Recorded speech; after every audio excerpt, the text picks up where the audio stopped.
Bonjour à tous, bienvenue dans ce nouvel épisode du podcast Éthique, le podcast qui met en avant des entrepreneurs motivés, engagés, solidaires, mais qui entreprennent surtout avec sens.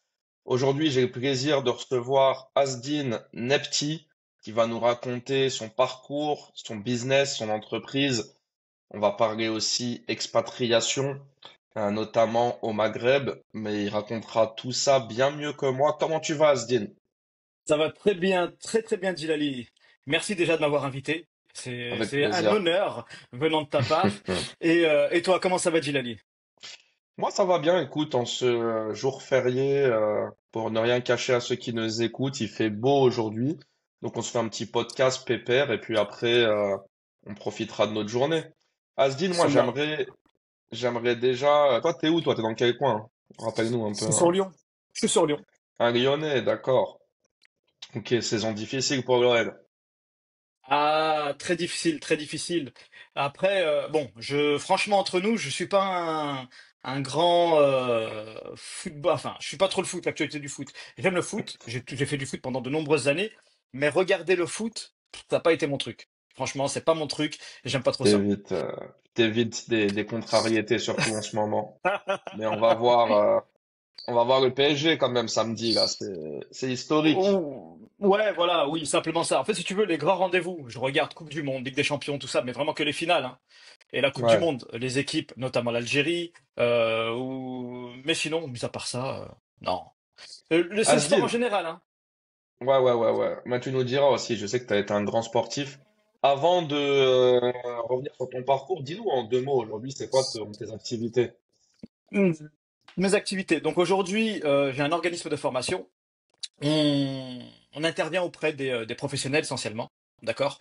Et on propose des formations dans n'importe quel domaine d'activité.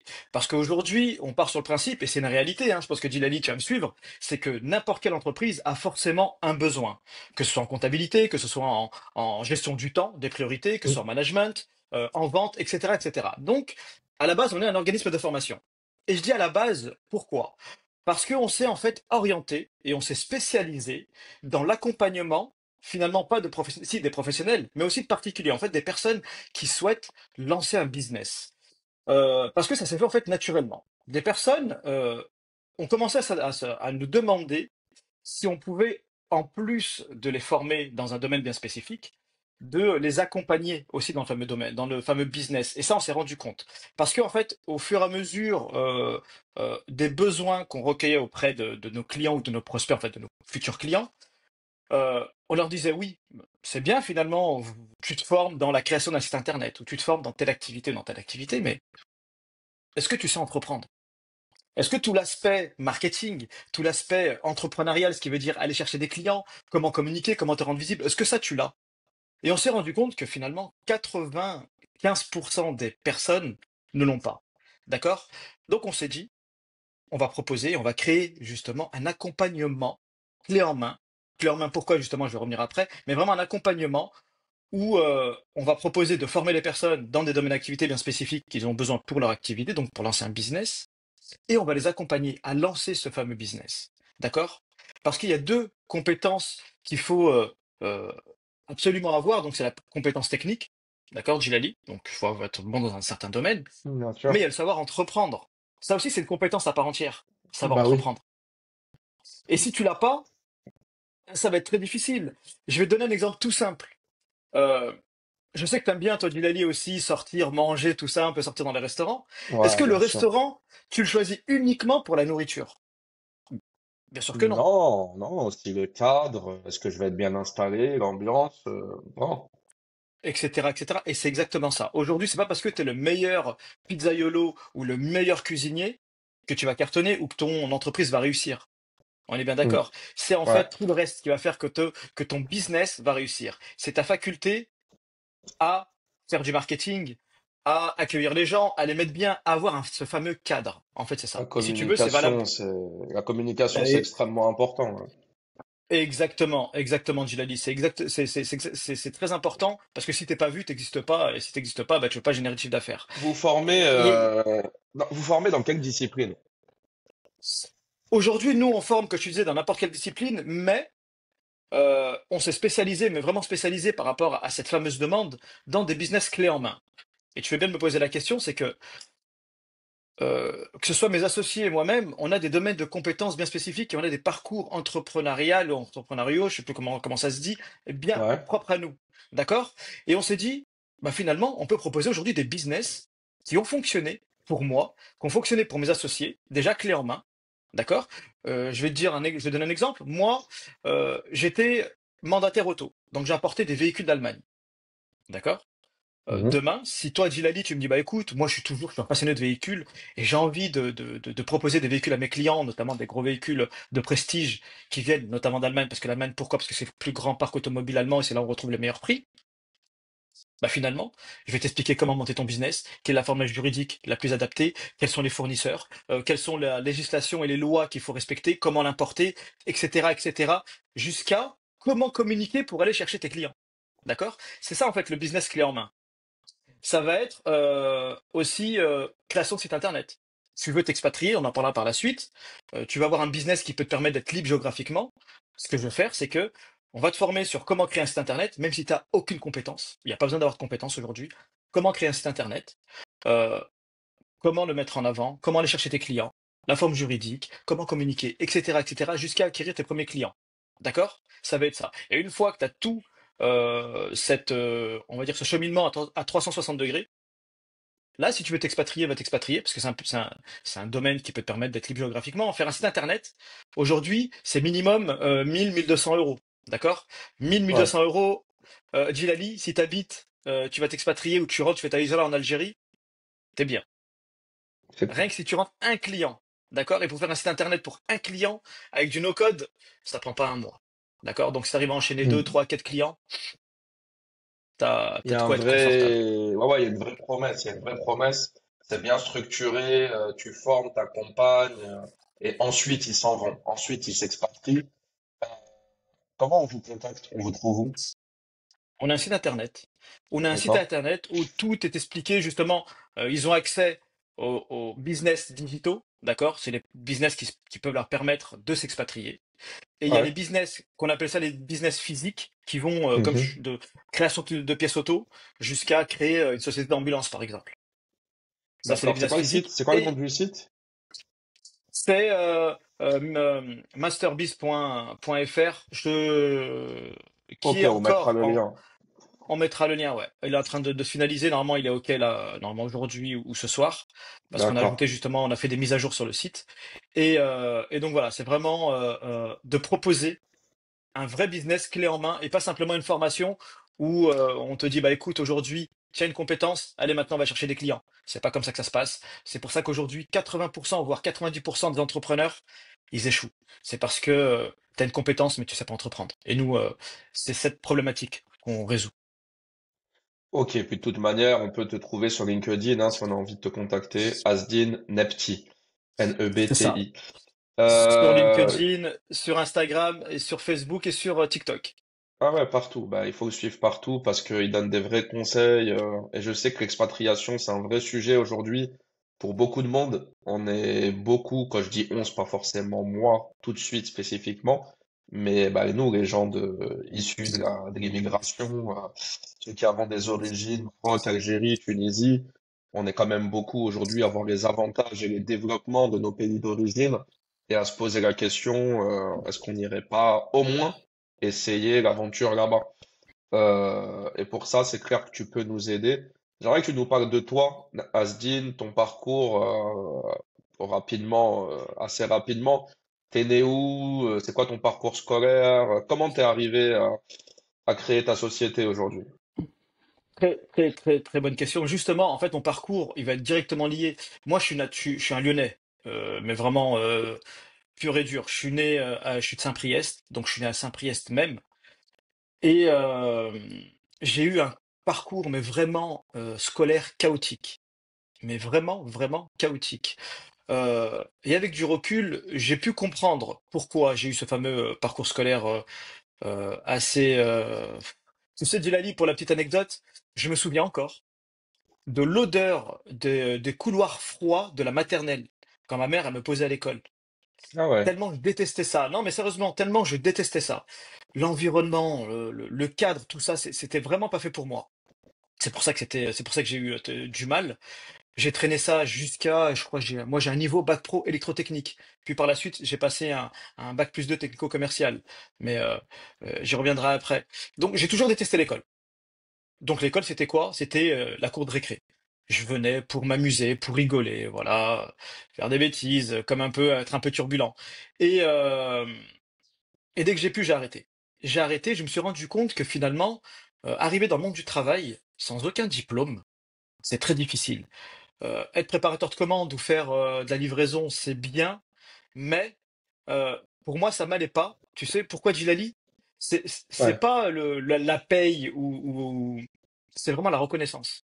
Quand tu viens et que tu décharges des cartons et que tu vois que le cariste, parce que il a un cassesse et qu'il est cariste, il te regarde de haut, limite, il te dit pas bonjour. Tu te sens, excuse-moi des mots, mais franchement, tu te sens comme une merde finalement. Et cette Ouais, on peut le dire. reconnaissance-là, je ne l'avais pas. Je me dis, mais attends, mais je suis là, j'ai aucune reconnaissance. Là, tout le monde me méprise, personne me dit bonjour. Alors les gens du bureau, je t'en parle même pas, Djilali. T'es limite, t'es transparent. Et ça, je l'ai mal vécu. Ma première mission, j'ai duré 1 heure dans une société où on devait société de cacahuètes où il fallait mettre des cacahuètes dans des big bags. Je suis parti pour aller aux toilettes. Le chef de secteur m'arrête et me dit, oh, tu vas où? Je fais, bah, je vais aux toilettes. Il m'a dit, non, pour aller aux toilettes, faut demander Bah l'autorisation. ouais. Tu te rends compte? Tu vois, t'as l'impression que t'es dans les Ah évadés. là là. Tu vois, t'es en prison. Tu dois demander l'autorisation. Je me dis, Ah, d'accord, c'est je peux aller abusé. aux toilettes alors? Est-ce que j'ai le droit d'aller aux toilettes? Il me dit, ouais, vas-y, mais tarde pas parce que voilà. Et la prochaine fois, faut que tu me préviennes parce que je mets quelqu'un d'autre à ta place parce qu'on va faire tourner, pour pas arrêter la machine. Ok. Les Je vais cacahuètes. aux Ouais. toilettes. Deux cacahuètes. Je vais aux toilettes, Gilali.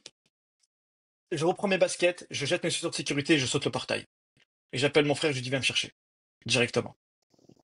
Je suis resté 1 heure là-bas. Je me dis, je veux pas ça. Et mon frère, il me dit une chose, il me dit, ah, mais tu crois quoi? C'est ça le boulot en intérim, hein. Ça va être comme ça.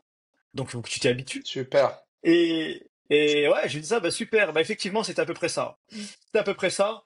Et j'ai repris mes études, j'ai passé un bac plus 2 technico-commercial, ce qui m'a permis d'acquérir des compétences dans la communication, dans la vente, etc., etc., pour pouvoir par la suite, euh, parce que j'avais l'ambition d'ouvrir un business, eh ben, de pouvoir le faire, parce que je sais vendre. C'était ça en fait. Et de là, j'ai créé une société d'achat-revente de véhicules. Pourquoi? Parce que c'était la chose la plus facile à faire et que j'aime bien l'automobile. En toute franchise, c'était un flop, mais monumental. Ah Monumental, ouais? vraiment un gros flop. Ouais, ouais, ouais. Première expérience, un flop. Et là, je me suis dit, bon, bah, je suis pas fait pour ça finalement. Je vais retourner travailler. Et Faire les cacahuètes. faire les cacahuètes.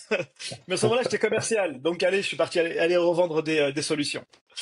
Euh, D'accord. et non, j'arrivais pas. J'arrivais pas avec la hiérarchie, ça passe pas. Allez, je retente l'expérience. Et là, je me dis, bah, pourquoi pas rester dans les véhicules et être mandataire auto. Donc, chercher des véhicules pour le compte de particuliers. Et là, ça va. Ça fonctionne un peu mieux. Je refais pas les mêmes erreurs que j'ai fait la première fois, mais je refais encore des erreurs. Ça me met du temps, mais au bout d'un moment, ça fonctionne, ça prend. Et je me fais plaisir. Euh, Là, après, je m'associe, je fais de la vente, du e-commerce, dans de l'éclairage Mhm. LED. Puis, j'ai Mhm. ouvert une société aussi parce que je voulais, tu vois, Djilali, euh, avoir ce fameux. J'avais un petit c'est pas un complexe, mais j'avais envie d'être patron. Un patron, c'est quoi un patron? C'est une personne qui a des salariés. Et je voulais avoir des salariés. Donc, j'ai ouvert une société de véhicules de prestige où j'avais 5, Attends, 6, attends, jusqu'à 10 attends. Ça salariés. c'est intéressant, ça. Est-ce que Mhm. c'était parce que tu avais envie vraiment de manager, d'encadrer de l'humain? Ou est-ce que c'était une revanche un peu sur toi, les patrons que tu avais eus? À mon avis, c'est un peu des deux. Parce que je me suis toujours dit, si je suis patron demain, je ferai comme ça, Ouais, je ferai pas comme ça. Et d'accord. c'est vraiment les deux, Djilali. Et là, je me suis dit, et c'est aussi de l'ego, hein, d'avoir la stature de patron, de venir à la maison, de dire à maman, t'as vu, ton fils, c'est un patron, il a des salariés, tout ça. C'est de Bien l'ego sûr. aussi, hein. Je te dis la vérité, en toute transparence, il y a de ça. Euh, Expérience. Et là, j'ai appris une chose, Djilali. Tu sais, c'est quoi ma conclusion finalement? Dis. Je ne veux plus jamais avoir de salariés de ma vie. Ah ouais. Sérieusement. Non, mais sérieux, laisse tomber. Ils t'ont Entre les rendu fou. cotisations. Ouais, non, ouais. Gérer l'humain, euh, gérer les plannings, l'URSS, les cotisations, tout ça, tout ça, tout ça. Ah, Bah, c'est chaud. finalement, je me suis dit, c'est chaud. J'ai dit, écoute, non. Demain, si je prends un business, si je repars dans un business, c'est un business où je n'ai pas de salariés, des partenaires, mais pas de salariés. D'accord? Et aujourd'hui, pour moi, c'est ça le bon compromis. C'est d'avoir des partenaires et pas des salariés. Et là, bon, l'activité s'est arrêtée à cause d'une loi, la loi Grand Guillaume, qui a fait qu'on a dû arrêter l'activité parce qu'on n'avait plus le droit d'avoir des personnes s'ils n'avaient pas la carte VTC. Bref. Et j'ai ouvert avec mon associé de l'époque un organisme de formation. Ça s'est très bien passé. Et jusqu'à maintenant, on est dans la formation. Donc moi-même, je forme dans tout ce qui est vente, management, tout ça. Euh, mais voilà. Donc aujourd'hui, on fait ça et on s'est encore plus spécialisé parce qu'il y a une vraie demande. Et aujourd'hui, on s'éclate vraiment dans l'accompagnement. Pour la petite anecdote, hier, on a eu un rendez-vous avec une personne. Je peux pas expliquer l'activité parce qu'on a signé une charte de confidentialité. Bien sûr, Il bien a un gros sûr. projet.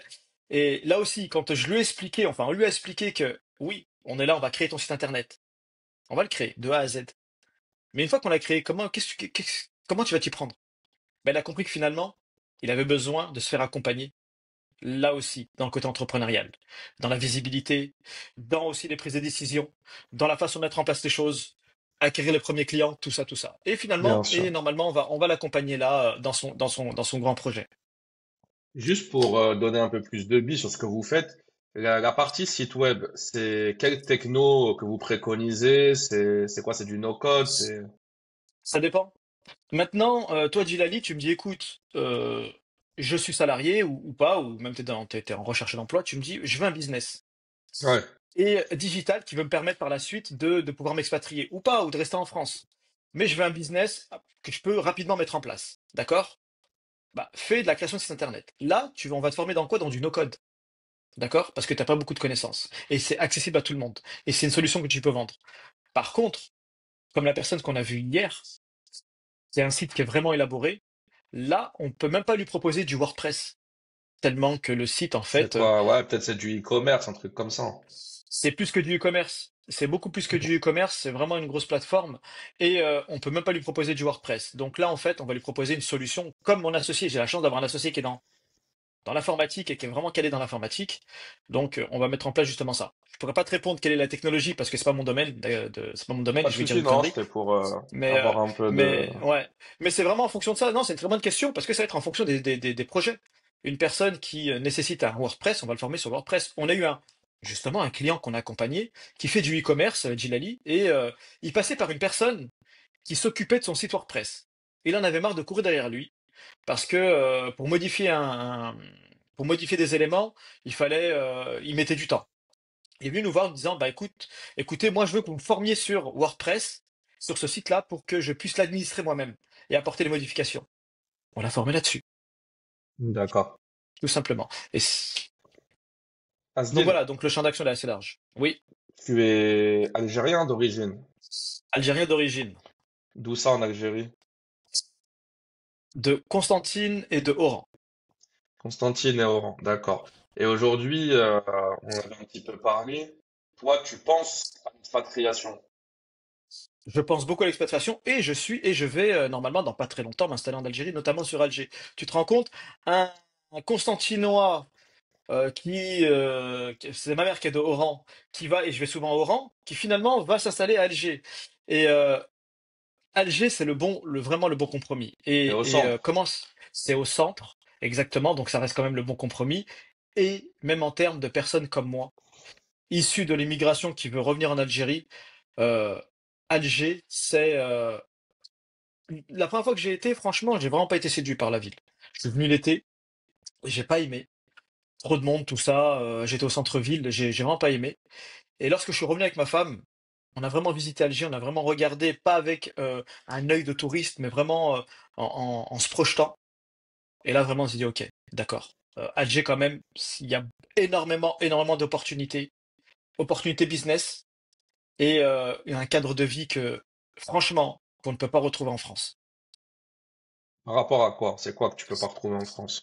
Par rapport à tout, par rapport au, bah, quand je parle du cadre, c'est aussi l'éducation des enfants, l'école, le niveau scolaire qui est beaucoup plus élevé qu'en France. le comment Dans le dire privé ou le dans le privé ou dans le public, du coup? aujourd'hui on est obligé d'aller dans le privé. Pourquoi? Parce que on souhaite les inscrire à Alexandre Dumas, qui est l'école française, parce que mes enfants ne parlent pas l'arabe.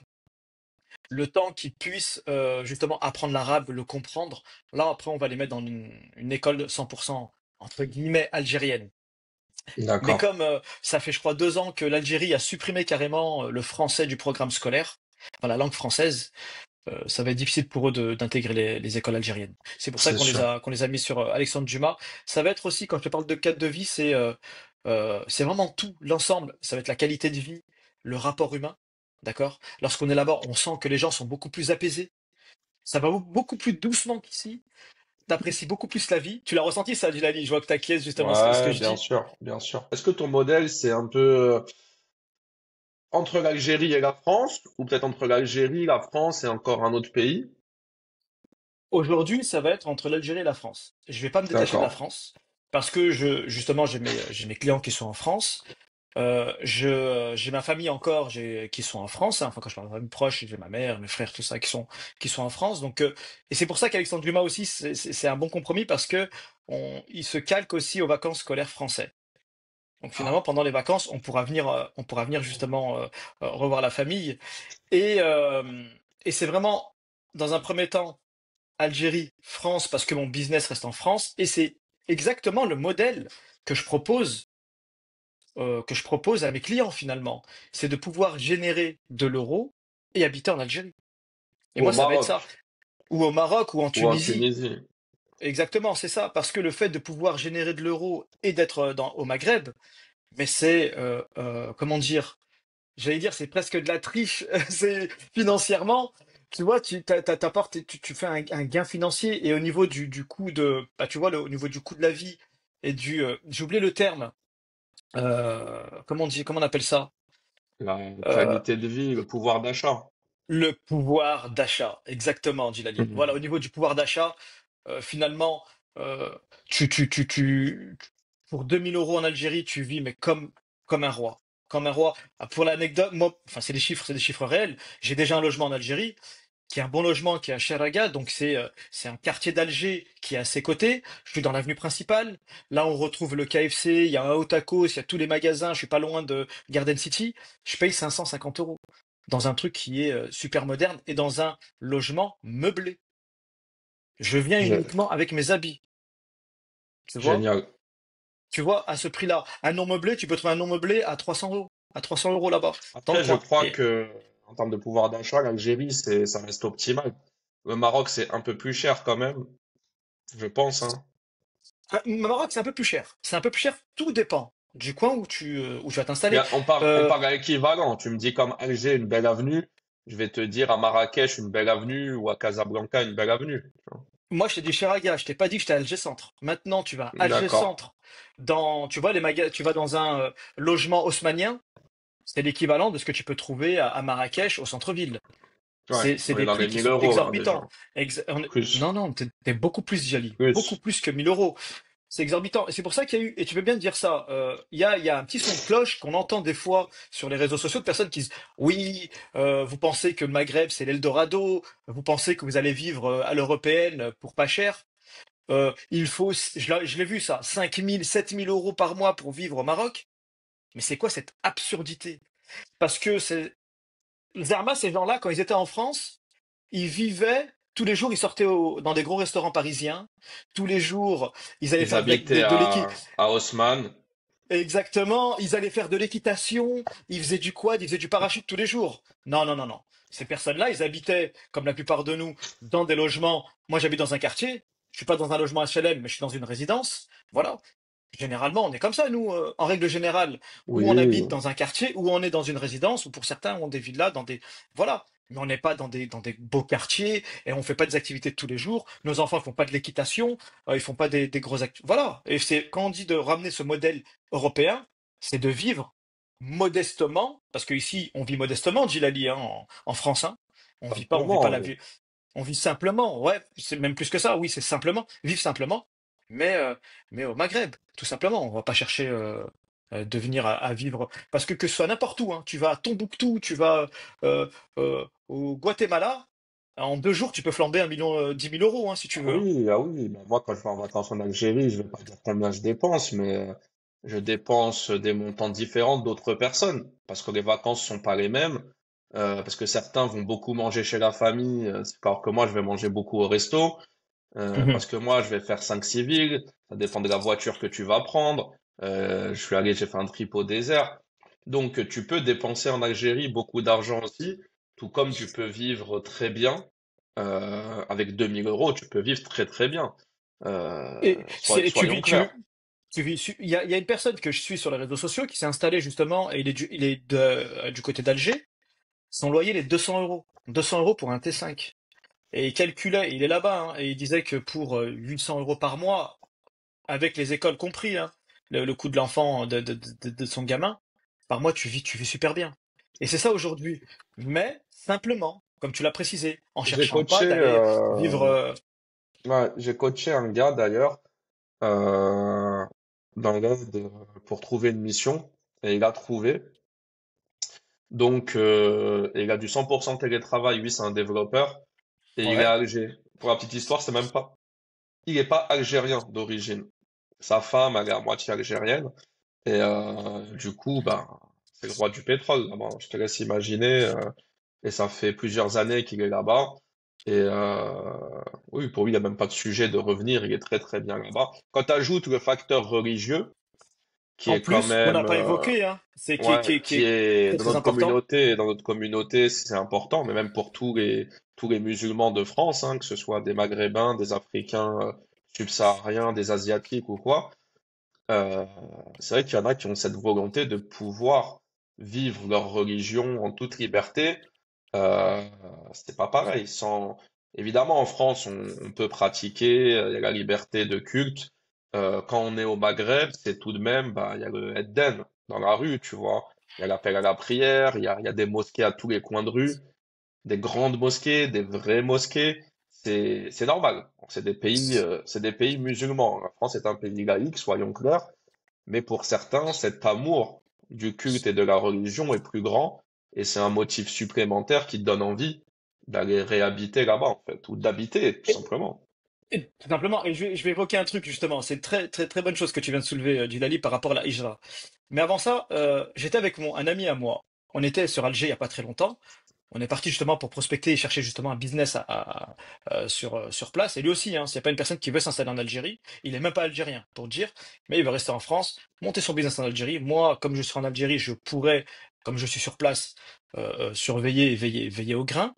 C'était bientôt la fin de l'heure de la prière. C'était bientôt l'heure l'Isha, je crois, il me semble. Je me souviens plus. On Mhm. marchait, on voit un magasin d'alimentation générale. On a dit, ah, c'est bientôt l'heure de la prière. Est-ce qu'on peut faire la prière dans le magasin? Là. Le gars, déjà, de lui poser la question, il était surpris. C'était oui, bien sûr. Il nous a sorti le tapis, on a fait la prière dans le magasin, tout simplement, et après, on est parti. Et c'est quelque chose de normal. C'est une chose que tu peux pas trouver en France, et c'est normal, parce que c'est un pays laïque. Mais là-bas, la question ne se pose même plus. Tu vois là-dessus, le fait de vivre sa religion, mais vraiment beaucoup plus simplement, oui, ça n'a aucun prix, vraiment aucun prix. Et quand je te parle aussi des enfants, de vivre dans cette atmosphère-là, ça aussi, ça, alors là, euh, et je te fais le parallèle avec la hijra quand tu m'as, par rapport à ça, c'est que souvent des personnes se disent, oui, je vais faire ma hijra, Maroc, Algérie, Tunisie, où tu veux, j'y Ouais. vais, et je verrai bien sur place. Ça, c'est ce que ça n'engage que moi, que je déconseille fortement. De se dire, aujourd'hui, je vais sur place et je verrai. Pourquoi? Parce qu'on a eu, il me semble, Djilali, une vague à un moment donné de personnes qui sont parties et qui sont revenues en France en disant, ah ouais, c'est trop dur, l'Algérie, tout ça. Et ils emmenaient justement en disant que oui, c'est trop dur de venir s'installer en Algérie, c'est pas comme nous, c'est pas la même mentalité, tout ça. Mais ils n'avaient pas tort, c'est vrai. Pourquoi? Parce que tu pars avec ta petite mentalité de français. Parce que oui, t'as vécu en France, t'as une mentalité de français. Que tu le veuilles ou non. T'as été nourri au Choco Prince, au pain au lait, au Kinder Bueno. Tu vas venir en Algérie. Tu penses que tu vas vivre dans un quartier populaire en Algérie?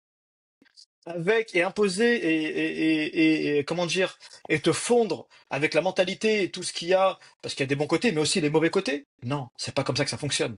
Financièrement, tu penses que tu vas vivre avec l'équivalent du SMIC d'Algérie, alors que tu as l'habitude d'être dans un certain confort en France? Non, c'est pas comme ça que ça se passe. Euh, Prépare-toi.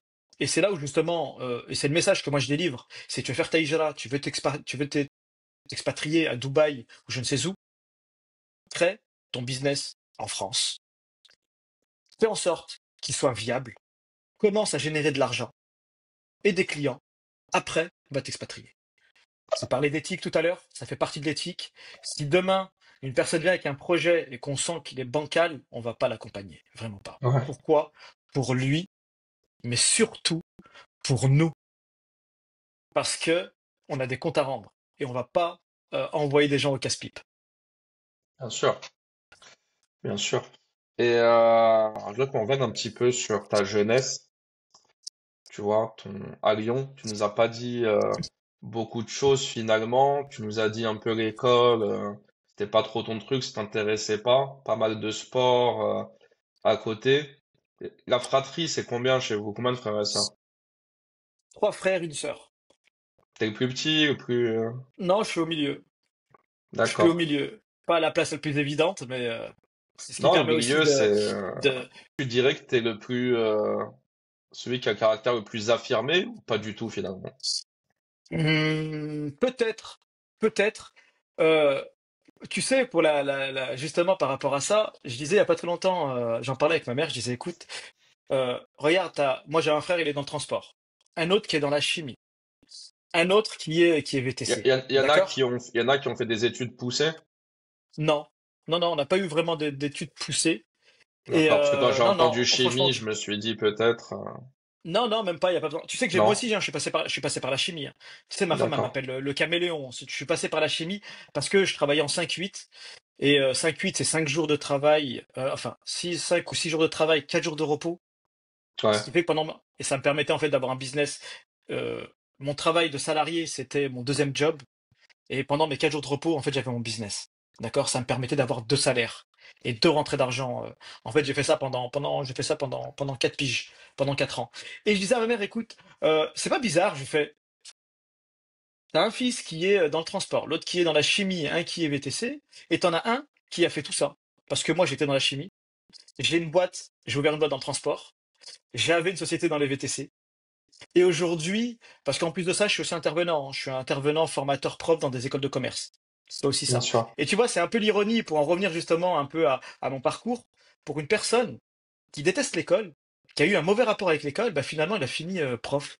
C'est bizarre, non? Ou à enseigner justement à des BTS. Ouais. Ça rejoint un peu ta personnalité finalement. T'aimes donner des cours, pas forcément en recevoir.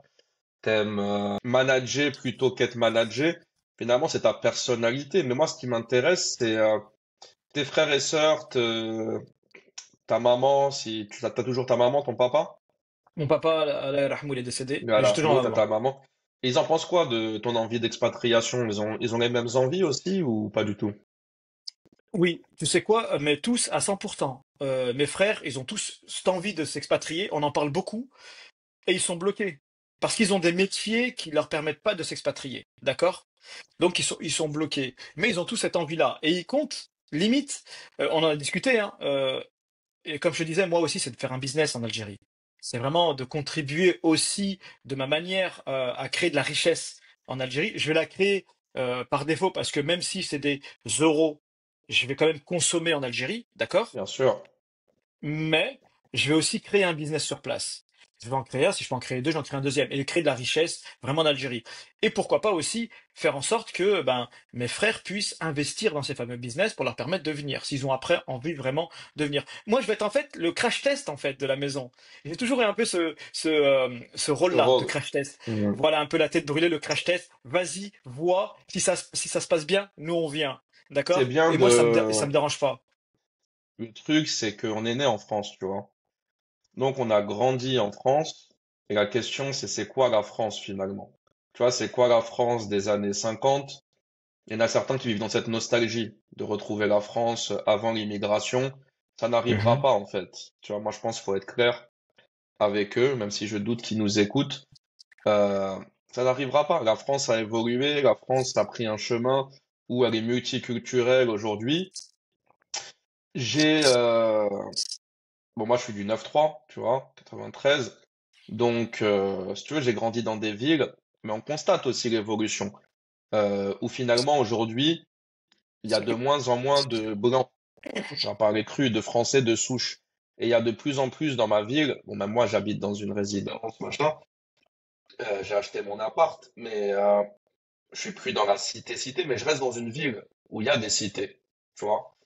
Et c'est très métissé, c'est très multiculturel, donc le racisme peut-être de chez nous, je l'ai moins ressenti, tu vois.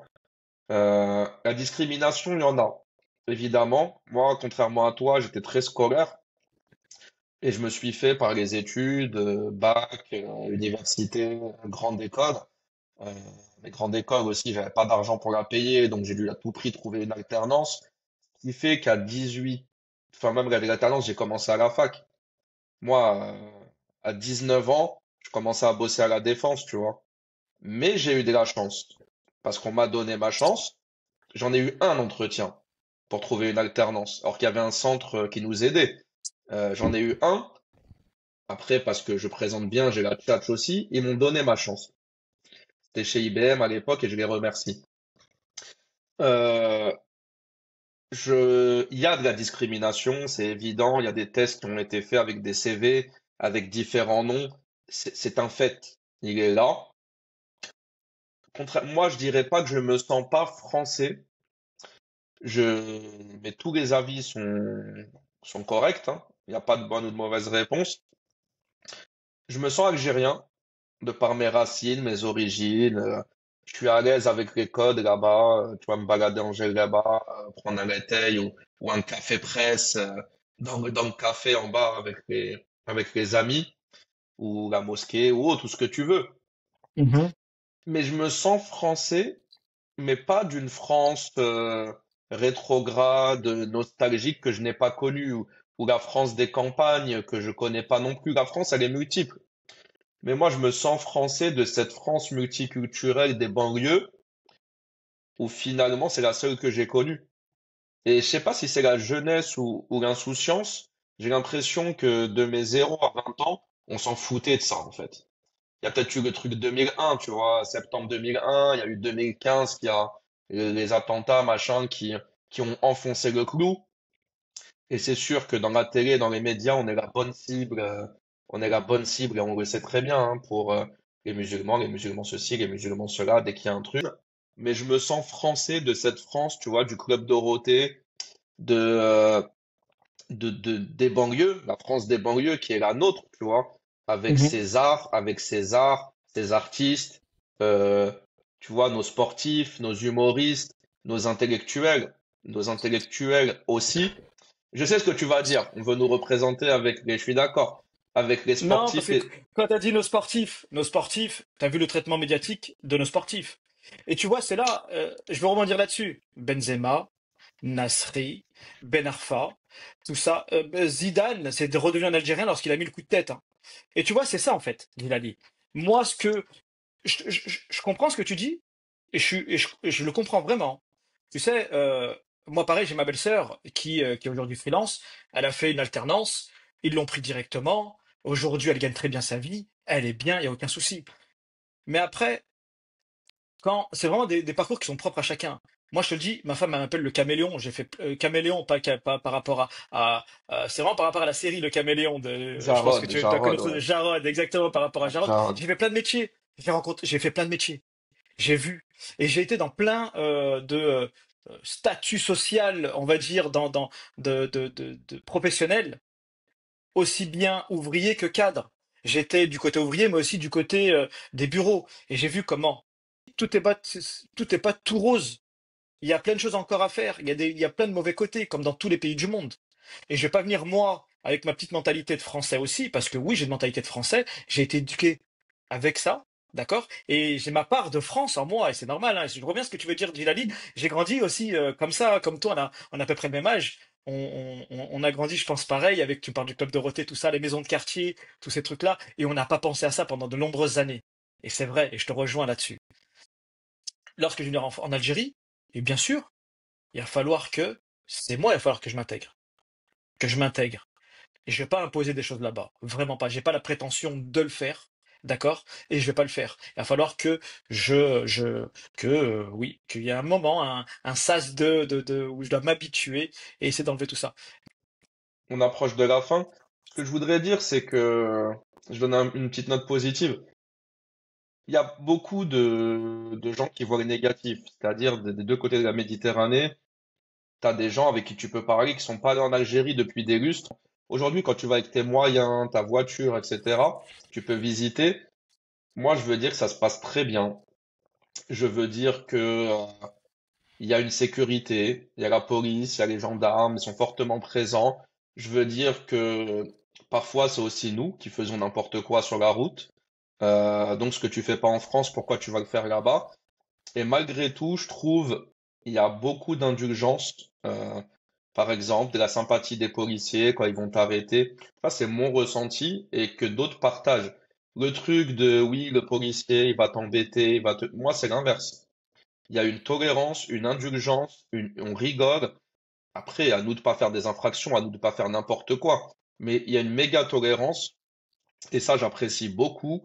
Et je vais ajouter une autre chose. Je suis allé au Maroc aussi, pas énormément, mais 4 5 fois dans ma vie. J'ai toujours été très bien accueilli, euh, que ce soit dans les commerces, dans les hôtels. Les hôtels, vous allez me dire parce que c'est les hôtels. Mais même quand j'ai amené mon fils dans une activité ou dans il faisait de la poterie, bah, le gars qui gérait l'atelier, très curieux, ah, vous venez d'où, l'Algérie, on est des frères, machin. Attention, donc, je tenais à faire cette parenthèse. Euh, je suis allé plusieurs fois au Maroc, j'ai toujours été très bien accueilli. Donc, encore une fois, il y a des choses qui se passent dans les hautes sphères de la politique. On n'y peut rien. On n'a pas de pouvoir là-dessus. Par contre, quand je vais au Maroc, ça se passe très bien. En Algérie, l'Algérie, elle veut qu'on vienne, nous, sa diaspora. On est bien accueillis dans des très bonnes dispositions. Tout n'est pas parfait, mais comme nulle part, hein. Et enfin, la France, ben, de toute façon, ça reste chez moi, tu vois, cette France, de banlieue que je connais le mieux, en tout cas. Et donc, quelque part où je suis à l'aise. Je suis très à l'aise en Algérie, mais il faudra ce travail d'intégration, comme tu disais. Exactement, exactement, Djilali. Et je te rejoins sur ce que tu as dit. Moi aussi, j'ai fait le Maroc et la Tunisie aussi. J'ai jamais ressenti de différence. Et franchement, et j'étais même à deux doigts aussi de m'installer au Maroc, pour te dire. On a une discussion avec ma femme, on voulait s'installer justement au Maroc. Et il y a beaucoup d'Algériens, il y a une grosse communauté d'Algériens qui sont au Maroc hein, aussi, de personnes de diaspora, en fait, de personnes françaises d'origine algérienne qui sont parties s'installer au Maroc. Euh, et par rapport à l'Algérie, je vais te rejoindre. Moi aussi, c'est ce côté-là que j'aime aussi. C'est ce côté humain, ce rapport humain, même avec la police, avec l'autorité. Il y a ça aussi. J'ai jamais rencontré de galère, bien au contraire. Bien sûr, tout est pas rose. Pour l'instant, ça va, ça se passe bien. Et pour en venir à la France, bien sûr, je crache pas dans la soupe. J'ai été élevé, la France m'a apporté beaucoup. Si j'ai pu faire tout ce que j'ai pu faire jusqu'à aujourd'hui, c'est bien sûr, en partie grâce à la France. Je Bien dis en sûr, bien partie sûr. parce que oui, c'est pas la France qui m'a donné ça alors que je dormais. J'ai fait les causes pour les faire. Donc c'est grâce à Travailler. ça. Bien sûr, j'ai travaillé pour l'avoir. C'est en partie grâce à la France. Donc je crache pas dans la soupe. Moi, pour ma part, comme je disais, aujourd'hui, beaucoup de personnes souhaitent sortir du système salariat. D'accord? Du salariat. Euh, on a la chance aujourd'hui de pouvoir le faire via des business digitaux, d'accord? Devenir freelance, d'accord? Comme avec toi, Djilali. Des personnes qui veulent devenir freelance, ils peuvent s'adresser à toi. Tu peux leur permettre de devenir freelance et d'avoir cette transition-là, justement, de salarié à freelance. On est bien d'accord? Une personne veut faire un business. Oui, nous, ce qu'on va faire, c'est qu'on va t'accompagner pour faire un business en même temps que tu es encore salarié, d'accord? Et une fois que ton business marche et que tu peux générer de l'argent et que tu arrives à générer plus d'argent que ton salaire actuel, deviens, lance ton business, continue dans ton business et après tu vas t'expatrier, va t'expatrier. Moi aujourd'hui, ce que je pousse, c'est à ça. Il y a aujourd'hui plus d'excuses pour les personnes qui veulent ouvrir un business ou qui veulent s'expatrier. Il n'y a plus d'excuses. On peut le faire. C'est simplement la volonté. Clairement, clairement. Asdin, Nepti, suivez-le sur les différents réseaux si vous avez envie de vous expatrier ou au-delà de ça, entreprendre, apprendre les métiers du digital et d'autres.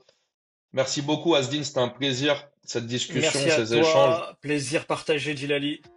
Et à ceux qui nous écoutent, je vous dis rendez-vous au prochain épisode. Ciao! Ciao, ciao. Merci.